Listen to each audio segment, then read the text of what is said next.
Assalamu alaikum students. I am Aurangzeb and I teach in Morning Dew Grammar High School. Class fifth science का lecture है, ये page number है 7। आज हम study करेंगे micro organism. ये आपका चैप्टर नंबर 2 है। माइक्रो ऑर्गेनिज्म लिविंग थिंग्स होते हैं। ये क्या होते हैं? लिविंग थिंग्स होते हैं। मीन्स ये जानदार होते हैं। अब माइक्रो ऑर्गेनिजम्स मीन्स ऐसे जानदार जो बहुत छोटे होते हैं और आम आंख से नहीं देखे जा सकते। इनकी भी डिफरेंट काइंड्स होती हैं, डिफरेंट टाइप्स होती हैं। एक क्या होता है? वायरसेस।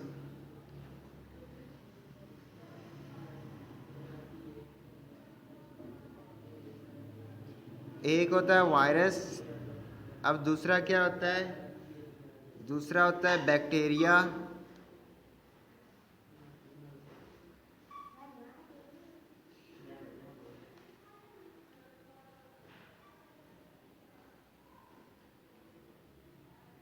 बैक्टीरिया और इसमें तीसरा होता है फंगी।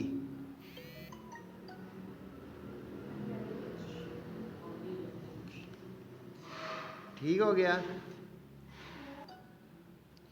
अब जो वायरसेस होते हैं इनमें सेल नहीं होता। क्या नहीं होता? सेल। तो ये क्या लिख देंगे? No cell. जबकि जो बैक्टीरिया होते हैं ये यूनिसेलुलर होते हैं। क्या होते हैं? यूनिसेलुलर। ये यूनिसेलुलर और बैक्टीरिया यूनिसेलुलर ऑर्गेनिजम्स होते हैं।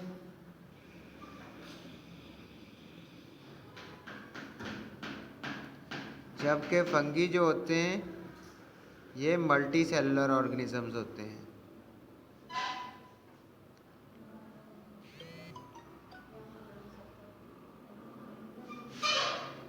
Multi cellular organism. बैक्टीरिया मतलब कि एक सेल पर मुश्तमिल होते हैं, जबकि fungi more than one cells पर मुश्तमिल होते हैं। अब हम इनके बारे में पढ़ेंगे मज़ीद। चैप्टर नंबर 2 है, इसका नेम है micro organisms. Micro organism means ऐसे जानदार जिन्हें हम आम आंख से नहीं देख सकते। माइक्रो का मतलब होता है छोटे, ऑर्गेनिजम्स का मतलब जानदार। Our environment is a home of wide variety of living organisms. हमारा जो माहौल है ये बहुत ज़्यादा जानदारों का घर है। मीन्स इसमें बहुत ज़्यादा जानदार पाए जाते हैं। Some of them we can see, इनमें से बहुत से ऐसे हैं जिन्हें हम देख सकते हैं। एंड ऑब्ज़र्व, और इन्हें महसूस कर सकते हैं और देख सकते हैं। But there is a group of organism, लेकिन एक ऐसा भी ग्रुप है which can not be seen with naked eye, जिन्हें हम आम आंख से नहीं देख सकते। वी नीड अ माइक्रोस्कोप, तो हमें इनको देखने के लिए क्या चाहिए होती है? माइक्रोस्कोप। टू सी देम, इनको देखने के लिए हमें माइक्रोस्कोप चाहिए होती है। अब माइक्रोस्कोप ऐसा आला होता है जो छोटे से छोटा जानदार जिसे हम आम आंख से नहीं देख सकते उसको देखने के लिए इस्तेमाल किया जाता है। These organism are called microorganism. अब माइक्रो मीन छोटे, और ऑर्गेनिज्म का मतलब होता है जानदार। अब इन जानदारों को क्या कहते हैं? माइक्रो ऑर्गेनिज्म, जिन्हें हम माइक्रोस्कोप की मदद से देखते हैं, आम आंख से नहीं देख सकते। ये क्या कहलाते हैं? माइक्रो ऑर्गेनिजम्स कहलाते हैं। द वर्ड माइक्रो, माइक्रो का मतलब, the word micro means small, micro का मतलब होता है छोटा, and organisms means living thing, और ऑर्गेनिजम्स का मतलब होता है जानदार। अब ऐसे जानदार, ऐसी हर चीज़ को जानदार कहेंगे जो बढ़ती है और खुराक इस्तेमाल करती है। Micro organism are found everywhere, microorganism जो होते हैं हर जगह मौजूद होते हैं। They are found in soil, ये मिट्टी में मौजूद होते हैं। एयर, हवा में। वाटर, पानी में। ऑन यूर स्किन, आपकी जिल्द पे। And even in your body, और आपकी बॉडी के अंदर भी ये मौजूद होते हैं। There are three main kind of micro organisms, इनकी तीन इकसाम है, जैसा कि मैंने आपको पहले बताया। वायरसेस, अब वायरसेस जो होते हैं इनमें कोई सेल नहीं होता, लेकिन ये बढ़ते भी हैं और खुराक भी इस्तेमाल करते हैं। जबकि बैक्टीरिया एंड सम फंगी, और दूसरे जो हैं बैक्टीरिया हैं और फंगी हैं। बैक्टीरिया के बारे में भी हमने पढ़ा है और फंगी के बारे में भी हमने पढ़ा है। Micro organism have the same characteristics as other living things. Micro organisms भी ऐसे रहते हैं जैसे दूसरे जानदार रहते हैं, मतलब बढ़ते हैं, खुराक इस्तेमाल करते हैं। तमाम आदत जो होती है इनकी दूसरे जानदारों की तरह होती हैं। दे नीड फूड, इन्हें खुराक की ज़रूरत होती है, टू ग्रो, बढ़ने के लिए, एंड दे आल्सो रिप्रोड्यूस, और ये दोबारा भी पैदा होते हैं। अब आम जानदार तो दूसरे होते हैं, उनको भी खुराक की ज़रूरत होती है और बढ़ते भी हैं और दोबारा मतलब पैदा भी होते हैं, इनकी नस्ल भी बढ़ती है। रिप्रोड्यूस का मतलब है आगे इनकी नस्ल भी बढ़ती है।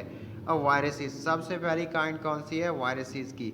अ virus is the tiniest organism, जो वायरस है वो सबसे छोटा ऑर्गेनिज्म है, छोटे से छोटा ऑर्गेनिज्म मीन जानदार है। Virus is a Latin word which means poison. Virus जो है लातीनी ज़ुबान का लफ्ज़ है जिसका मतलब होता है जहर। The body of a virus is not made of cells, जो वायरस की बॉडी होती है वो सेल से मिलकर नहीं बनी होती। अब सेल से नहीं बनी होती तो हम सोच रहे होंगे ये जानदार कैसे हैं, ये कैसे बढ़ेंगे, बट दे कैन रिप्रोड्यूस, लेकिन ये आगे बढ़ते हैं। इन ऑर्डर टू रिप्रोड्यूस, इन्हें आगे बढ़ने के लिए, अपनी नस्ल बढ़ाने के लिए, they have to enter in the body of a living thing, ये किसी भी जानदार के जिस्म में दाखिल हो जाते हैं ताकि ये अपनी नस्ल को बढ़ा सकें। The organism in which a virus reproduce is called its host. अब जिस जानदार की बॉडी में ये जाएगा वायरस, उसको क्या कहेंगे? होस्ट, यानी मेहमान, यानी जिसके पास ये वायरस आया वो क्या होगा? Host. The virus are named according to the disease caused by them. अब वायरसेस जो होते हैं इनके नाम भी इनकी वजह से पैदा होने वाली बीमारियों के मुताबिक रखे जाते हैं। मिसाल के तौर पर कॉमन कोल्ड वायरस है, पोलियो वायरस है, टैबैकोमोसिक वायरस, ये इनकी काइंड्स हैं, ये बीमारियां हैं जिनकी ये काइंड्स हैं। अब जो पोलियो वायरस वगैरह जो होते हैं ये भी इन्हीं वायरसेस की वजह से होते हैं। अब ये आपके सामने वायरस की शक्ल दिखाई गई है, इस फॉर्म की शक्ल होती है। अब कोरोना वायरस भी इन्हीं वायरसेस में से एक है, जो कि पहले जो आम जानवर थे उनसे इंसानों में फैला। वो भी आपने देखा होगा कुछ इसी शेप का होता है। आगे हम पढ़ते हैं इसके बारे में। There are over 500 types of cold viruses, तकरीबन 5000 किस्म की वायरसेस हैं। विन अ पेशेंट स्नीजेस, जब कोई मरीज़ जो है वो छींक लेता है, और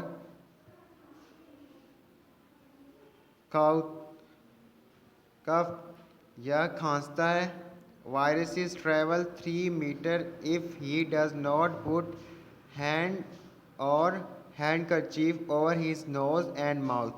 जब कोई छींकता है या खांसता है, अगर वो मुंह पे हाथ ना रखे या रुमाल का इस्तेमाल ना करे तो ये 3 मीटर तक दूर जा सकता है। इसका मतलब ये है कि अगर 3 मीटर के डिस्टेंस तक कोई उसके सामने बैठा है तो ये वायरस उसको भी लग सकता है।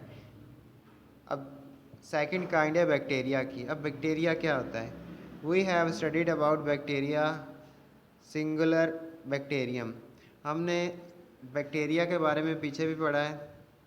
They are found in air, water as well as in the body of dead and living animals and plants. ये हवा, पानी, इवन जो मुर्दा जानदार या ज़िंदा जानदार हैं उनके जिस्मों में भी पाया जाता है, और प्लांट्स में भी ये पाया जाता है। Bacteria double their number every 20 minutes, हर 20 मिनट्स के बाद ये अपने आप को डबल कर लेता है, मतलब अपनी आबादी को डबल कर लेता है, बढ़ाता है। मींस अगर 2 हैं तो ये 4 हो जाएंगे, अगर 4 हैं तो ये 8 हो जाएंगे। Bacteria very in size but all of them are extremely small, इनका कुछ ना कुछ साइज़ होता है लेकिन ये बहुत छोटे होते हैं जिन्हें हम आम आँख से नहीं देख सकते। अब बैक्टीरियम में बी 0.001 मिलीमीटर इन लेंथ, ये लेंथ में 0.001 मिलीमीटर का हो सकता है। Bacteria are both useful and harmful for living things. Bacteria जो होते हैं फ़ायदेमंद भी होते हैं इंसानों और दूसरे जानदारों के लिए और नुकसानदेह भी होते हैं। Lewis pasture was the first person, Lewis pasture पहला इंसान था वो ऑब्जर्व बैक्टीरिया, जिसने बैक्टीरिया को देखा थ्रू अ माइक्रोस्कोप, माइक्रोस्कोप के ज़रिए। माइक्रोस्कोप ऐसा आला होता है जिसकी मदद से हम छोटे से छोटे जानदार को बड़ा करके देख सकते हैं। माइक्रोस्कोप के बारे में आपको बताया कि ये छोटे से छोटे जानदार या कोई भी छोटी से छोटी चीज़ हो उसको बआसानी बड़ा करके दिखा सकता है, जिन्हें हम वैसे तो नहीं देख सकते लेकिन इसकी मदद से हम देख सकते हैं। अब नेक्स्ट आपने एक क्वेश्चन करना है पिछले चैप्टर का, ये long question. Write a comprehensive note on the classification of living thing. Living thing की क्लासिफिकेशन पर नोट लिखना है। Classification means to separate different living things. Classification का मतलब होता है मुख्तलिफ जानदारों को सेपरेट करना, अलग अलग करना, और ऑब्जेक्ट्स और चीज़ों को on the basis of similarities, एक जैसी खसूसियात की वजह से, एंड डिफरेंसेस, और मुख्तलिफ खसूसियात की वजह से, प्रेजेंट इन देम, जो इनमें मौजूद होती हैं। साइंटिस्ट वो study living thing are called biologist. वो साइंसदान जो जानदारों के बारे में हमें नॉलेज प्रोवाइड करते हैं वो क्या कहलाते हैं? बायोलॉजिस्ट कहलाते हैं। जितने भी जानदार हैं उनके बारे में नॉलेज प्रोवाइड करने वाले बायोलॉजिस्ट कहलाते हैं। Biologist have divided living things. Biologist जो थे उन्होंने लिविंग थिंग्स को मुख्तलिफ ग्रुप्स में डिवाइड किया इन टू 5 मेजर ग्रुप्स, और वो ये 5 मेजर ग्रुप्स थे कॉल्ड किंगडम, जिन्हें उसने किंगडम्स का नाम दिया। दीज आर बैक्टीरिया, ये बैक्टीरिया हैं, एल्जी हैं, फंगी हैं, एनिमल्स हैं, एंड प्लांट्स हैं, और प्लांट्स हैं। अब इस तरह ये हमारा लेक्चर एंड हुआ। ये क्वेश्चन आपने लिखना भी है और याद भी करना है। और नेक्स्ट लेक्चर तक अल्लाह हाफिज़।